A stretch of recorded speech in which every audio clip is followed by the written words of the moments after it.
Bom, pessoal, então dando continuidade à nossa jornada de estudos de patologias da pele e anexos cutâneos, a gente vai conversar agora um pouco sobre sobre os neoplasmas cutâneos dentro desse contexto. É o nosso último e derradeiro encontro para falar de patologias da pele e de anexos. Vamos lá.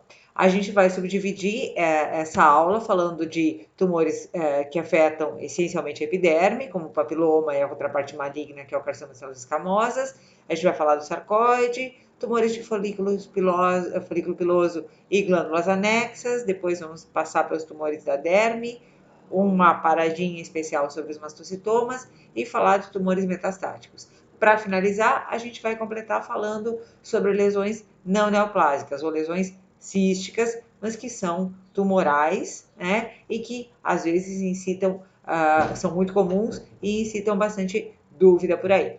Bom, vamos começar falando do papiloma. É um neoplasma extremamente comum, muito corriqueiro na rotina, e ele tem uma variante que é idiopática, que é sem uma causa definida, e uma variante que é viral. Essa muito nos interessa em todas as espécies, mas especialmente para os animais de produção, porque ela tem a característica de ser transmissível.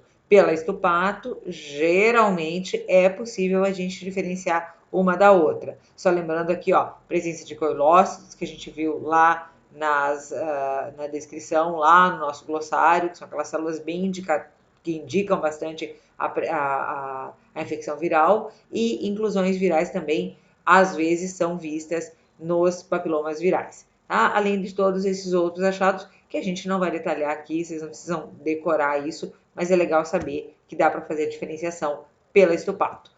Os papilomas, então, são lesões verrucosas, elas podem ser sésseis, ou seja, só elevações na pele, ou podem ter uma constrição, né, formando lesões polipoides. Geralmente tem essa superfície bem vegetativa, podem ser únicas ou podem ser múltiplas, tá? Tem justamente esse aspecto bem papilar, né? Por isso daí o nome, então tem essas projeções da epiderme com muita deposição de queratina, então a gente diz que são projeções papilares da epiderme.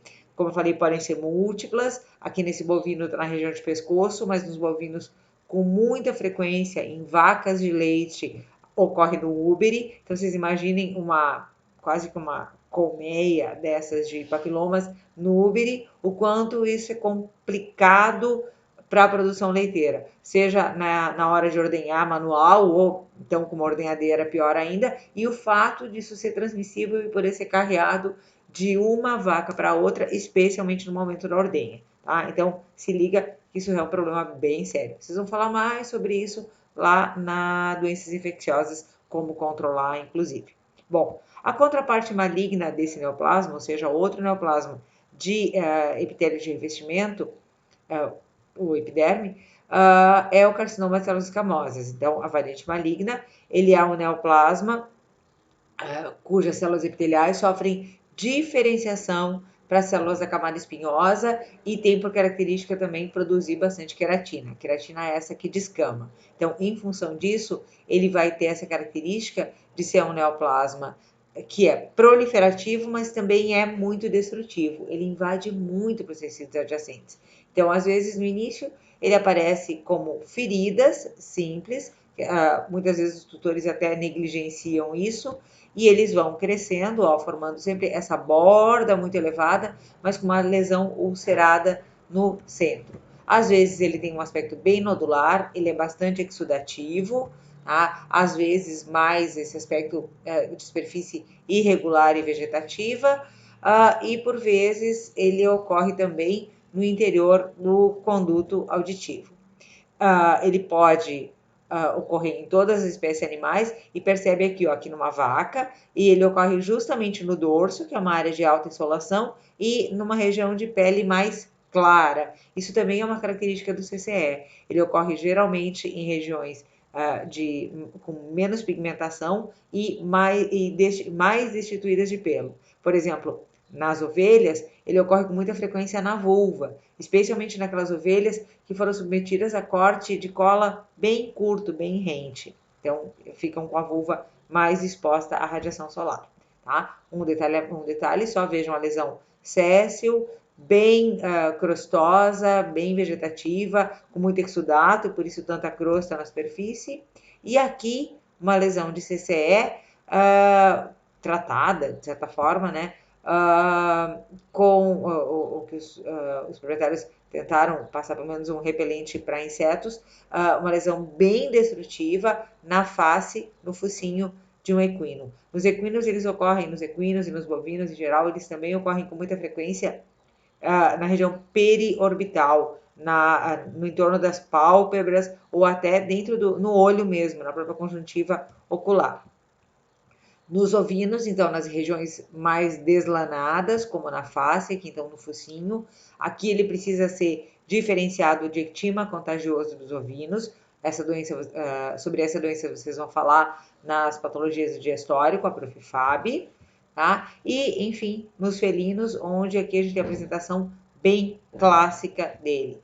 Ele é muito destrutivo, tá? E aqui a gente tem o início, que seria a lesão primeira dele, que na verdade aqui a gente só tem uma dermatose solar ainda, ou uma queratose actínica, como aquela que a gente viu nas aulas anteriores. E essa lesãozinha pode evoluir para isso. Eu gosto muito dessa imagem justamente por isso. Ó, as bordas aumentadas de volume, mas com muita destruição já de tecido. Então, bordas também elevadas, com crosta, com exudato, só que tendo havido já a destruição tecidual por invasão desse neoplasma.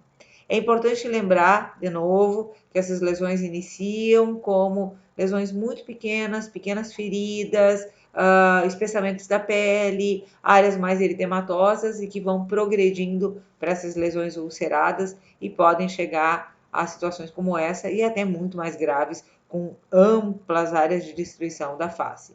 Ó, inicia uma lesãozinha no plano nasal, aqui, umas crostas, um pouquinho de aumento de volume e pode chegar numa situação como essa. Eu só quero lembrar vocês, ou frisar com vocês, que esse gato era um gato domiciliado, ele não era um gato errante. Ele chegou nesse estado tendo tutores. Tá? Ele chegou no hospital e ele acabou sendo eutanasiado. Aqui, outro caso grave, terrível desses, já iniciou com a lesão na face e se estendeu e tinha outras lesões também na face. Então, o que pode iniciar só com uma dermatose solar ou uma queratose actínica, pode evoluir para um CCE muito destrutivo como esses. Então, tratamento precoce, monitorar esses animais é extremamente importante. De novo, lesãozinha pequena, nunca negligenciar uma lesãozinha como essa. Faz cultura, pode ser uma lesão fúngica, faz, de repente, uma biópsia ou pelo menos uma citologia e vai acompanhando esse caso, tá? Aqui a gente tem um caso onde tinha amplas lesões no abdômen, esse animal tinha amplas lesões no abdômen, vocês percebam que é um caso de necrópsia, e ele tinha múltiplas metástases. As metástases do CCE geralmente ocorrem para linfonodos regionais, mas eventualmente elas podem também ocorrer para pulmão. Isso era muito comum, metástases pulmonares de CCE era muito comum de serem encontradas em linha de abate de bovinos. Por quê? Há um tempo atrás aqui era muito comum o pessoal criar bovinos Hereford. O Hereford é aquele que tem aquela área branca no entorno dos olhos. E esses animais desenvolviam muitos neoplasmas oculares. Muitas vezes os proprietários removiam os neoplasmas, às vezes faziam enucleação de olho e o animal seguia para a engorda. Quando chegava na hora do abate, lá no frigorífico, se encontrava as metástases pulmonares. Bom, na histologia a gente vai encontrar então queratinócitos bem característicos, eles têm desmossomos, porque são queratinócitos que se diferenciaram para células da camada espinhosa. A gente pode encontrar disqueratose e pode encontrar também formação de núcleos ou pérolas de queratina no interior dessa massa de células dessa massa de queratinócitos, tá? Então, isso é bem característico e nos ajuda a caracterizar esses neoplasmas. Inclusive, a gente gradua eles quanto à diferenciação pela presença ou ausência de queratina, entre outros detalhes que a gente olha no neoplasma. É importante lembrar, ou é importante frisar, que é muito comum que tenha um infiltrado inflamatório de linfócitos nesse neoplasma. A gente ainda está estudando qual é o real papel, se para o bem ou para o mal do hospedeiro ou do tumor, que esse infiltrado inflamatório está presente aqui. E a gente sempre vê um tecido conjuntivo muito frouxo no entorno desse neoplasma. Hoje se sabe que são esses queratinócitos neoplásicos que induzem essa proliferação de tecido conjuntivo frouxo no entorno do neoplasma, porque isso permite, isso auxilia que esse neoplasma invada os tecidos adjacentes. Aqui, então, a gente observa uma área de esqueratose com uma formação de uma pérola de queratina rudimentar. Aqui também, uma pérola de queratina bem rudimentar, onde a gente vê esqueratose. Aqui a gente vê figuras que se assemelham à paraqueratose, ou até ortoqueratose, mas principalmente esses restos, a gente vê a apoptose, então a gente vê todas essas figuras que lembram uma proliferação celular muito exacerbada, muito acentuada, tá? E aqui, só mostrando para vocês, um CCE que ocorre na córnea, tá? Isso aqui era num cão, mas a gente com muita frequência encontra em equinos, tá?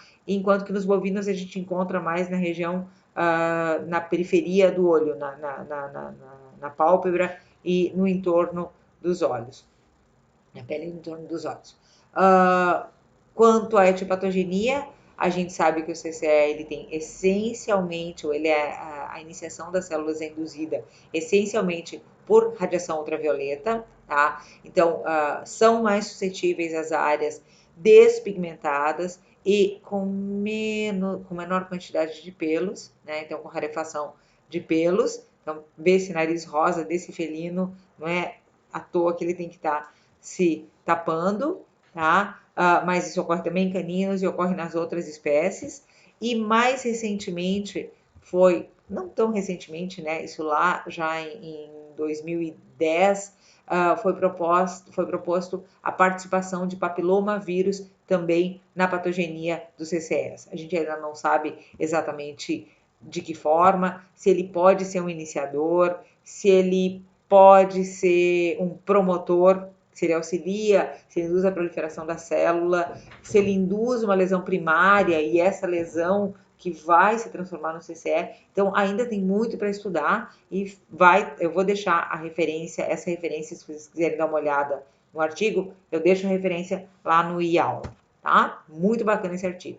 Mas o que a gente sabe é que radiação solar e papilomavírus, ambos devem agir de alguma forma a transformar a pele, a fazer com que a pele normal se torne inicialmente uma pele hiperplásica, evolua para um papiloma tá? Pode a gente não achar o papiloma, mas talvez a gente ache uma queratose actínica, aquela que a gente falou na aula anterior, tá? E isso vai evoluir então para um carcinoma de células escamosas, squamous cell carcinoma, tá? Então, no inglês vocês vão achar assim.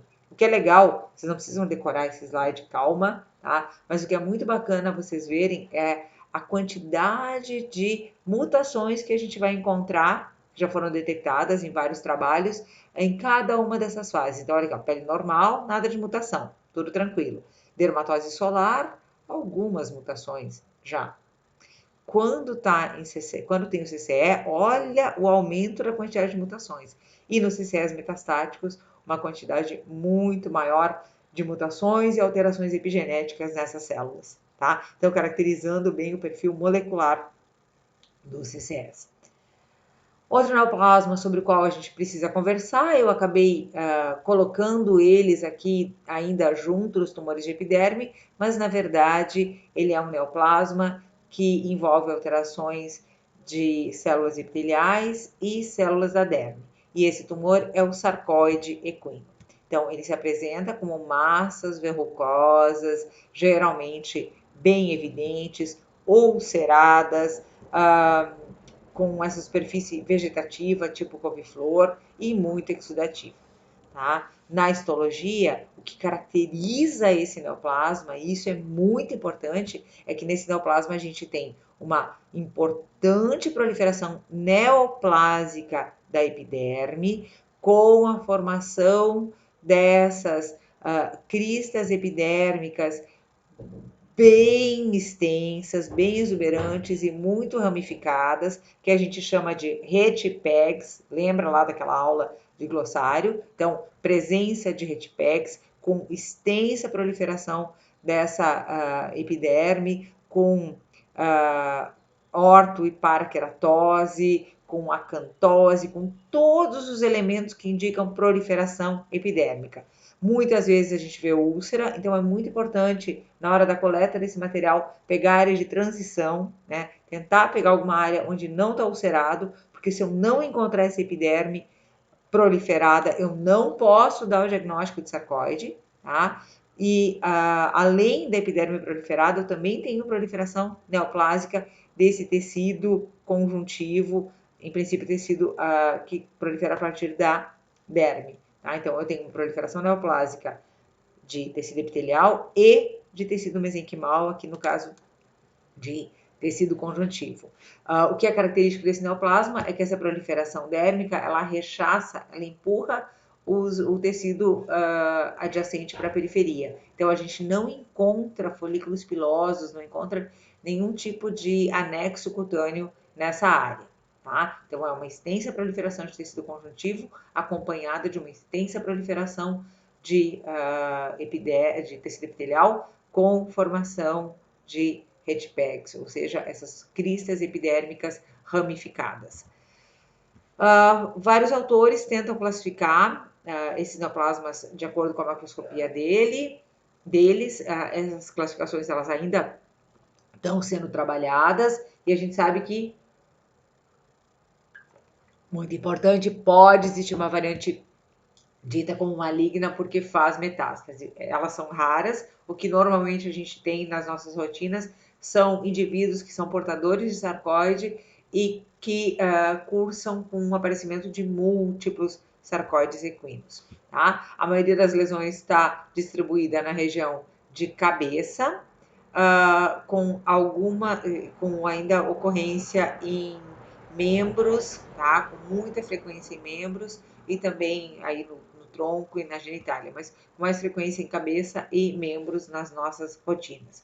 Uma coisa muito importante para falar para vocês sobre o sarcoide é que ele tem etiologia viral também, tá? Então, o sarcoide equino é causado pelo papilomavírus bovino. Eu não me enganei. O sarcoide equino é causado pelo papilomavírus bovino. Tá? Então, tem muitos trabalhos que já mostraram essa relação e isso é uma infecção meio atípica ou errática, mas o papilomavírus bovino é o gerador do sarcoide equino. Então, aqui a gente tem um caso de sarcoide que já foi recidiva, ele foi removido, só para a gente frisar um dos locais de ocorrência da lesão, também na face. Aqui um sarcoide que nem parece muito sarcoide, né? Desses que chamam de oculto, ou oculto às vezes nem aparece lesão, ele aparece só como um pequeno aumento de volume, com a epiderme praticamente preservada. Tá? Então, se por exemplo nessa lesão aqui fosse colher material, fazer uma biópsia incisional, uma biópsia incisional, não vai remover tudo, vai tirar só um pedacinho para ver o que é, pega aqui na borda, não pega no centro onde está ulcerado, porque a gente precisa ver epiderme. Se não mandar uma área com epiderme preservada, a gente não vai poder dar o diagnóstico de sarcoide. Vamos falar disso depois no diferencial. Aqui no pênis, ele poderia ser confundido com papiloma, fibropapiloma, CCE, tá? Então, uma lesão cuja macro não é completamente característica e a gente precisa fazer a diferenciação dela pela estupato. A estupato também é definitiva, é o padrão ouro para diagnóstico. A cito ajuda, mas ajuda pouco. Tá? Porque tem esses dois padrões celulares, tu precisa ver o arranjo, tu precisa ver o Redpex para conseguir dar o diagnóstico. Então, aqui o diagnóstico tem que ser feito realmente pela histopatologia. Na macro, a gente vê essa massa, então, que ao corte ela é brancacenta, similar à carne de peixe. Lembra que a gente já falou sobre neoplasmas mesenquimais, tá?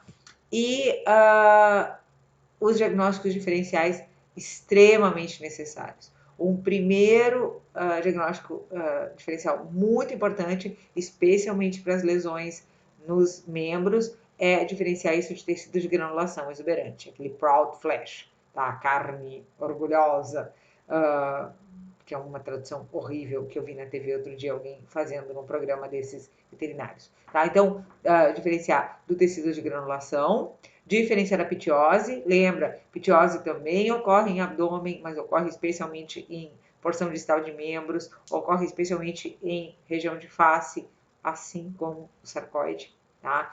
Diferenciar de CCE, que também vai ocorrer na face por ser uma área com menos pelo, tá? E diferenciar da bronemose, que lembra, a gente também viu que ocorre na face e ocorre nos membros. E todos esses processos têm uma macro, uma lesão ou um aspecto de lesão externa muito parecido. São amplas lesões proliferativas, como a superfície vegetativa, rugosa, exudativa, tá? Então isso chama muito atenção e chama atenção para a necessidade do diagnóstico pela histopato. Ah, mas na pitiose, prof, eu posso cortar, posso remover, posso cortar e posso ver se tem câncer. Joia, ótimo que vocês pensaram nisso. Realmente, na pitiose, na macro, tu encontra os cânceres, tá? Quando eles já existem. Em lesões muito iniciais, talvez tu não tenha cânceres tão evidentes ainda. Nas outras, fica mais difícil de fazer o diagnóstico mesmo olhando a superfície de corte da lesão. Tá bem? Então, aqui só mostrando para vocês que será sarcoide, abronema, qual é a lesão. Nesse caso, pela histopato, a gente viu que era tecido de granulação exuberante. Olha de lado. Tranquilamente poderia ser qualquer uma das lesões que a gente citou. Tá? Talvez menos o CCE, porque o CCE é mais destrutivo. Embora o CCE nos momentos iniciais, ele possa ter esse aspecto exuberante. E aqui, isso tão é verdade, que eu falo para vocês, que eu acho que eu contei essa história na Pato Geral, mas vamos de novo, velha conta história. Eu uma vez procurando, fazendo uma aula de tecido de granulação exuberante, lá nos primórdios da internet, precisava de uma imagem e fui procurar e achei essa imagem aqui como tecido de granulação exuberante. Dias depois, fui fazer uma aula de sarcoide. Fui procurar uma imagem de sarcoide e em outro site encontro essa mesma imagem. Até hoje eu não sei o que é isso de fato, porque eu não fiz a histopato disso. Então, será um sarcoide ou será um tecido de granulação exuberante? Então, a macro, ela é muito parecida para ambas as lesões. Bom, vamos falar um pouquinho agora dos neoplasmas de folículo piloso. Os neoplasmas de folículo piloso, eles em geral vão apresentar no corpo do nome esse termo que é trico, tá? Ele pode estar inserido dentro do nome ou ser o radical, um dos radicais do nome. Então, tricofoliculoma, tricoblastoma, tricoepitelioma, que tem variante benigna e variante maligna, e o pilomatricoma, que também tem variante benigna e variante maligna. O tricofoliculoma e o tricoblastoma, eles são muito invasivos, mas eles não são metastáticos, tá? Então, a gente, fazendo a remoção completa dele, a gente tem a cura, né? A remoção completa é curativa. Mas o tricoepitelioma e o pilomatricoma precisam ser caracterizados quanto a malignidade ou benignidade, porque eles podem, eventualmente, fazer metástases, tá? E ainda existe esse outro, que é um tumor muito comum, alguns autores até relacionam ele, talvez, com CCE, mas esses são estudos muito ainda incipientes, tá? Ele chama acantoma queratinizante infundibular. Aqui o infundibular nos dá a dica de que ele é de folículo piloso, na verdade é daquela regiãozinha lá do infundíbulo. Mas para que tanto nome para tumor de folículo piloso? Lembra que quando eu falei lá na aula de revisão de pelo, eu disse que o folículo piloso tinha várias regiões e cada uma delas tem características celulares diferentes? Pois é, cada uma dessas populações celulares pode dar origem a esses, a um perfil de neoplasmas, e aí a gente tem esse universo aqui. É óbvio que eu não quero que vocês decorem isso aqui, eu só apresento esse slide para, se por um acaso vocês tiverem curiosidade de saber por que chama de tricolemoma, tricoblastoma, tricoepitelioma, tá? Então aqui eu apresento para vocês os sítios de origem desses neoplasmas. Isso aqui é para olhar com calma depois em casa. E aqui mostro para vocês um caso de pilomatricoma maligno, tá? Me chamaram lá no hospital para selecionar sítio de biópsia, porque na verdade achavam que era uma infecção fúngica, tá? Existem vários fungos, inclusive o Sporotrix, que causa lesão em face, tá? Também se pensou em CCE e no final, olha, esse animal tinha quase que obliteração dessa narina, a outra já estava começando a ser comprometida, tinha o topo do nariz bem afetado, com uma proliferação de um tecido bem fragilizado, bem mole, gelatinoso, tá? E na histologia, então, a gente viu que se tratava de um pilomatricoma, tinham todas as características de várias áreas do folículo piloso, diferentes tipos de queratinização, e a gente caracterizou o neoplasma, então.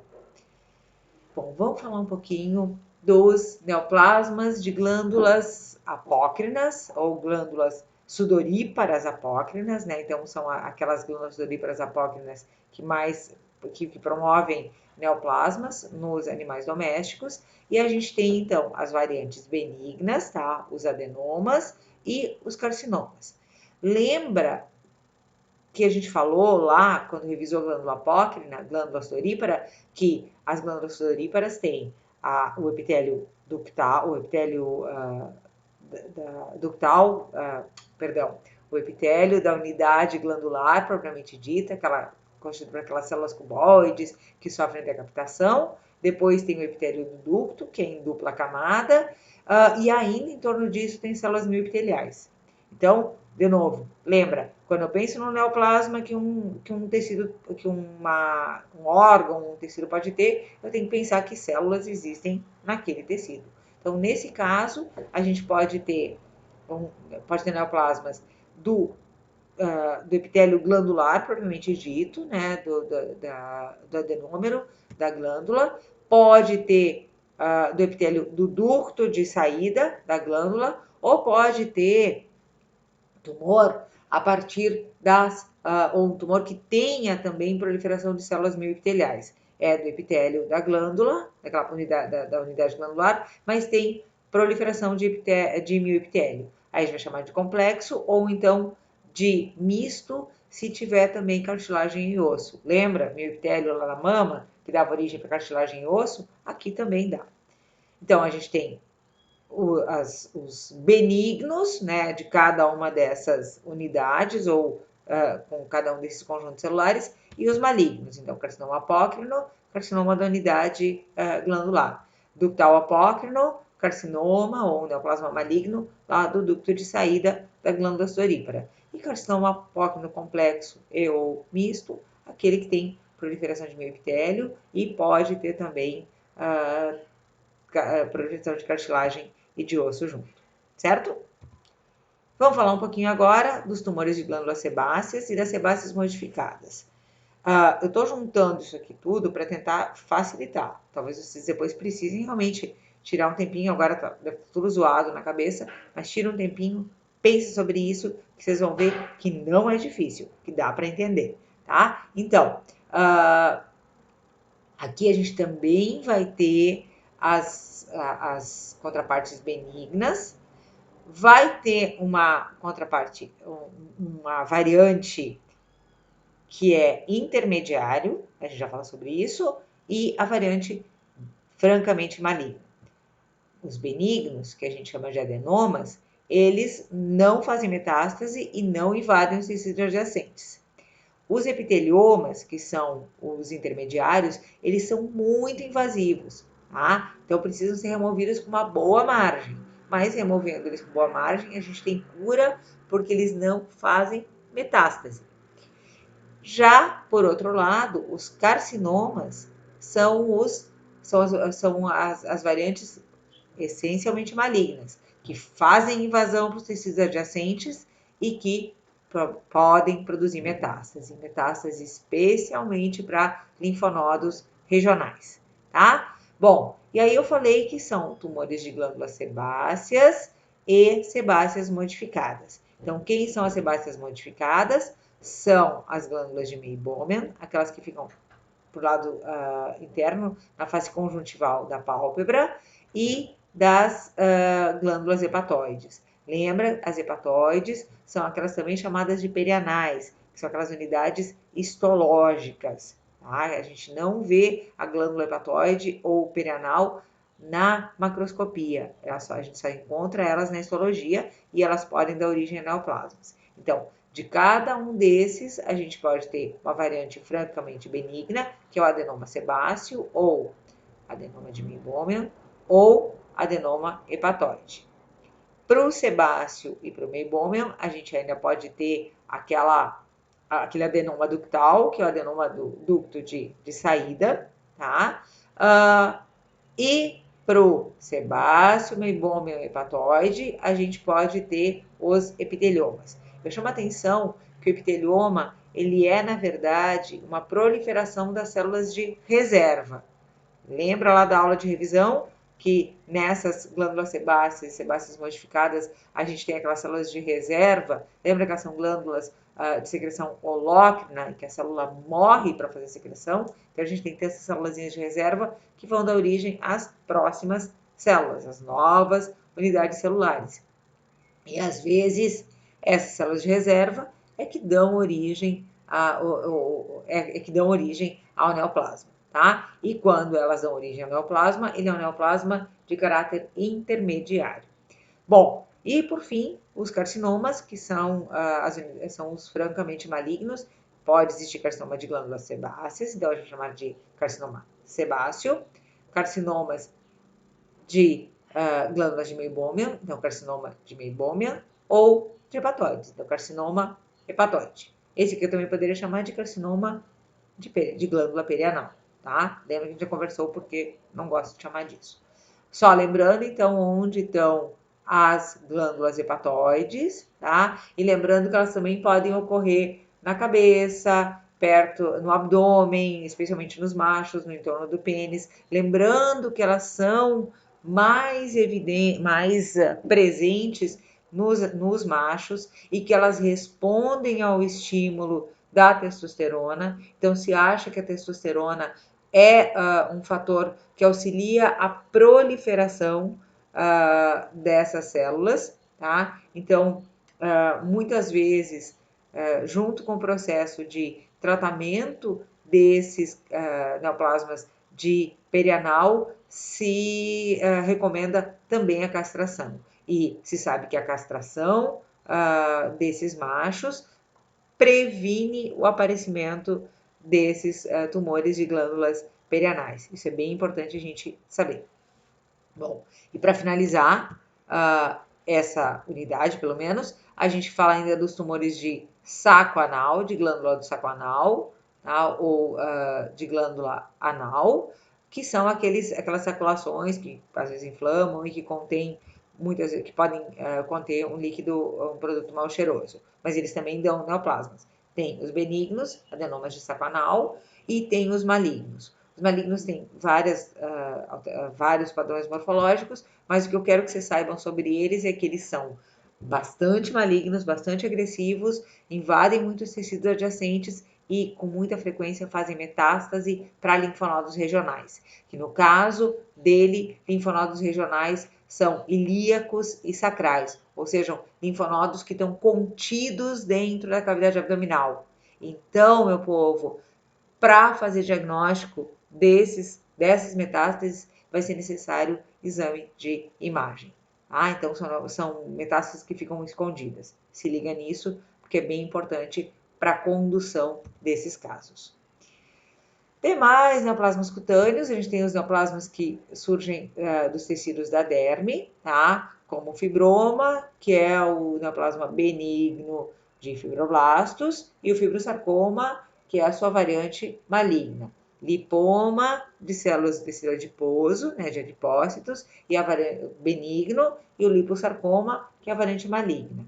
O hemangioma, um tumor de células endoteliais, benigno, e o hemangiosarcoma. Aqui eu só preciso parar um pouquinho para conversar com vocês que na pele são mais comuns os hemangiomas, os benignos, tá? Enquanto que hemangiosarcomas são mais comuns nas vísceras, mas com muita frequência os hemangiosarcomas metastatizam para a pele. Então, a pele é um local frequente de metástase de hemangiosarcomas viscerais, tá? Então, primários da pele geralmente são benignos, são hemangiomas benignos, são neoplasmas de células endoteliais benignas, ou seja, hemangioma. E na pele, geralmente, a gente encontra metástases de hemangiosarcomas viscerais. Eles são muito frequentes no baço, no fígado, no átrio.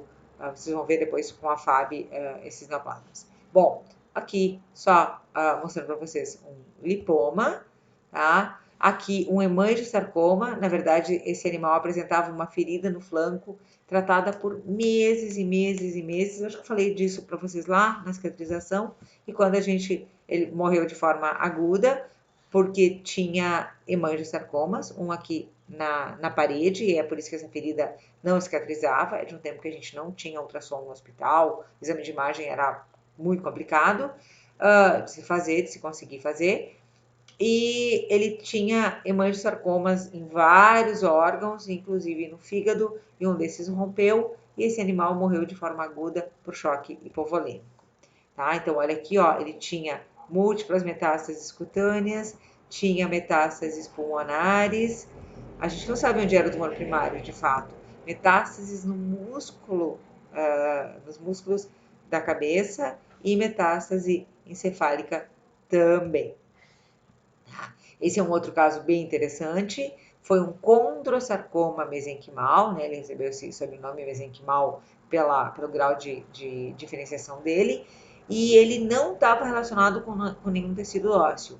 Ele foi um condrosarcoma, então um tumor maligno de tecido cartilaginoso, né, de condrócitos, e ele apareceu no tecido subcutâneo. Ele não tinha nenhuma ligação com tecido ósseo.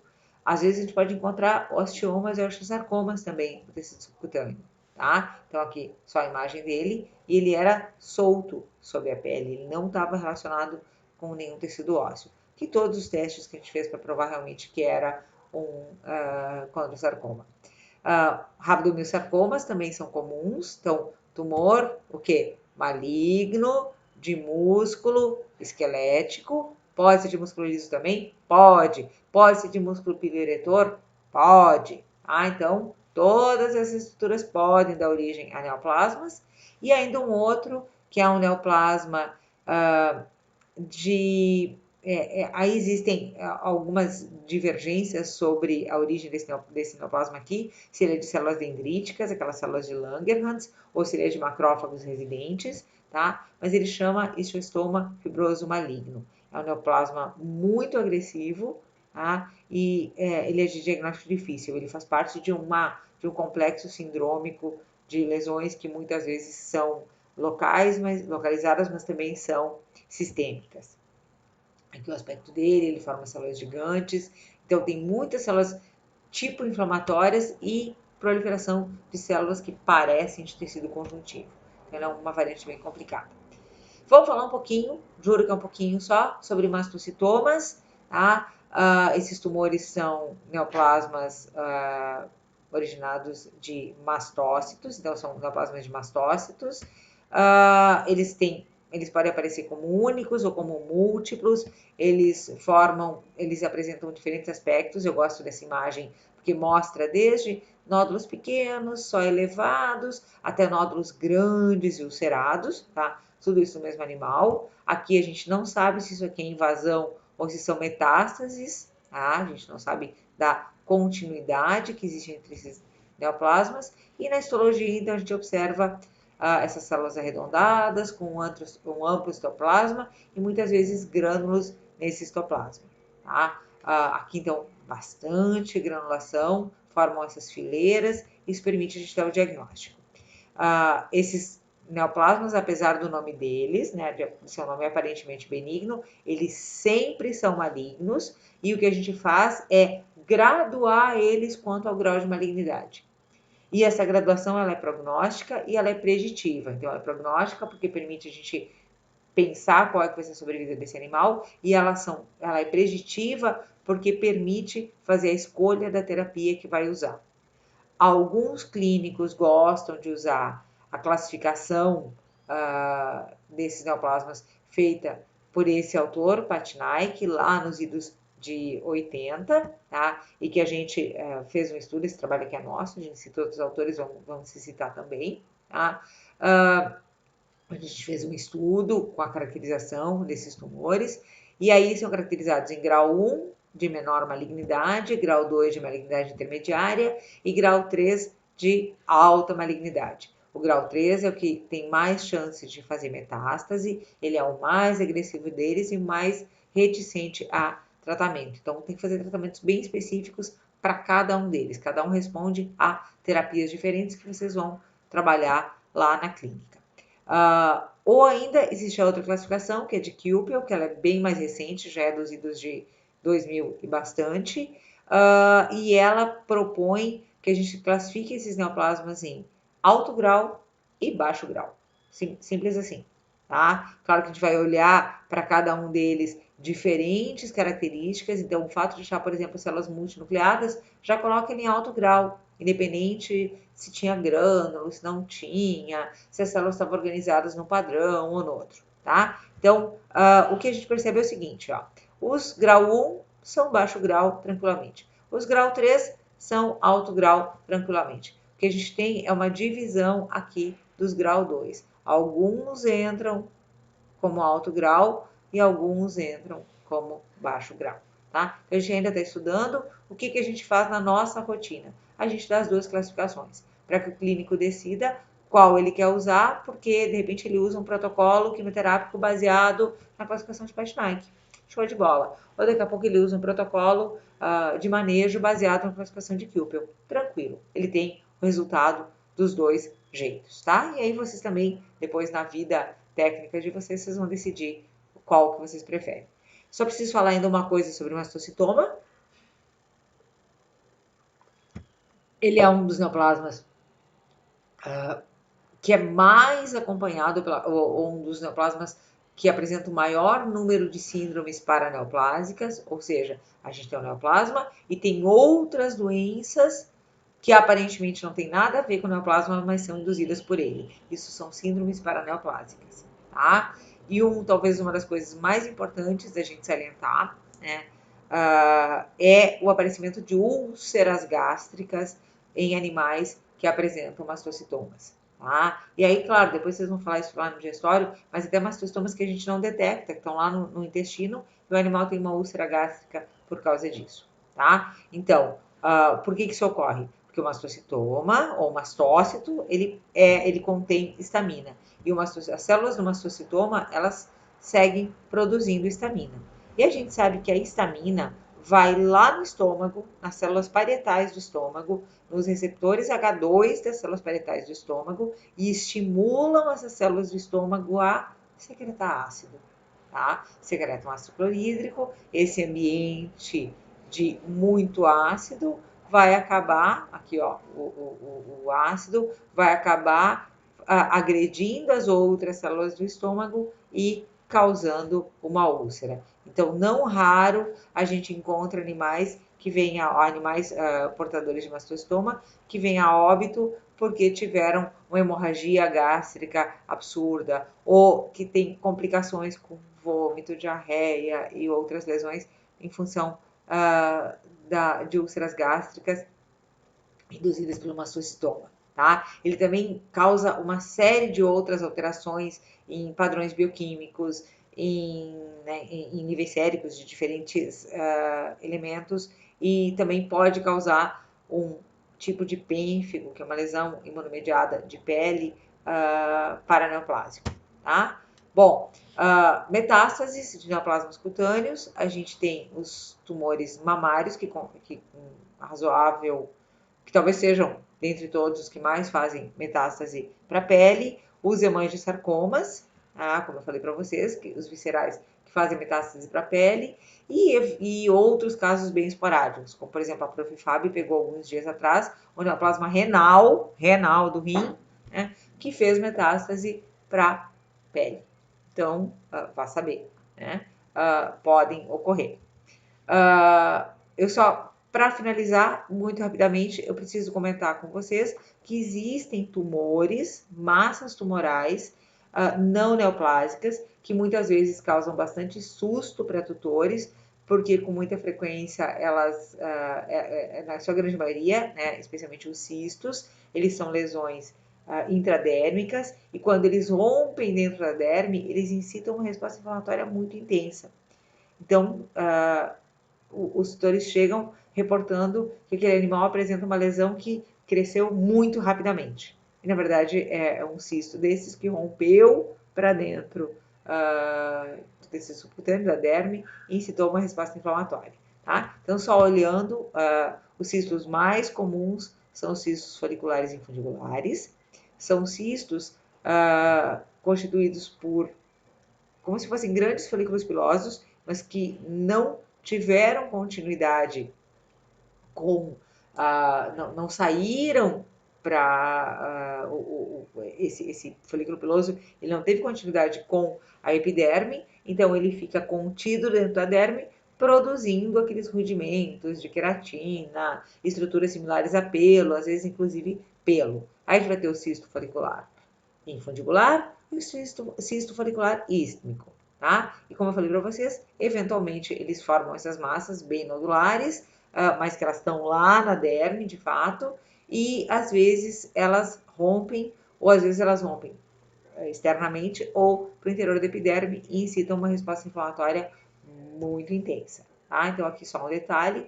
esse animal ia fazer a remoção do cisto folicular, então esse sanguinho tem aqui é da tricotomia, tá? E ao corte, então, já fixado, vocês percebam que ele é uma lesão realmente do interior da derme, tá? No tecido subcutâneo, tá? E isso aqui, tudo que a gente vê, esse material granular, é um conteúdo, aqui a gente tem restos de queratina, tecido morto, tá? E na parede dele a gente vê epitélio folicular, tá? Com diferentes níveis de diferenciação. Há mais um detalhe desse mesmo neoplasma.